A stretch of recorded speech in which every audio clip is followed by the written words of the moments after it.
Good morning সবাইকে। আমি আজকে একটা নতুন জায়গায় এসেছি, তাই দেখালাম। দেখতে পাচ্ছ নিশ্চয়ই একটা গঙ্গার পাশে এসেছি। কেমন লাগছে জায়গাটা একটু বলবে।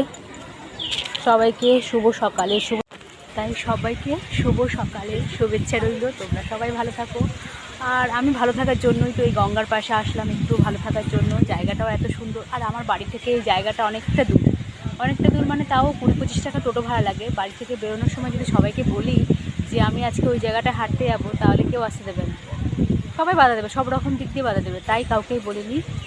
মাঝ রাস্তায় এসে বললাম যে আমি এই জায়গাটায় যাচ্ছি। তাই এখানটা এসে একটু ভিডিও করে নিলাম, তাই তোমাদেরকে জায়গাটা একটু দেখে নিলাম। আমাদের এটা চন্দননগরী স্ট্যান্ডের ঘাট। খুব সুন্দর জায়গা, সবাই এসে বসে, গল্প করে, আড্ডা মারে। সন্ধ্যাবেলায় বিকেলবেলা থেকে তো আরও প্রচুর ভিড় হয়, সকালবেলাও এখনও ভিড়, সবাই হাঁটতে এসে। আর আমিও একটু হাঁটতে আসলাম। ভালো থেকো বন্ধুরা, সুস্থ থেকো। টাটা সবাইকে। আর দেখো আমাদের গঙ্গাটা কত সুন্দর।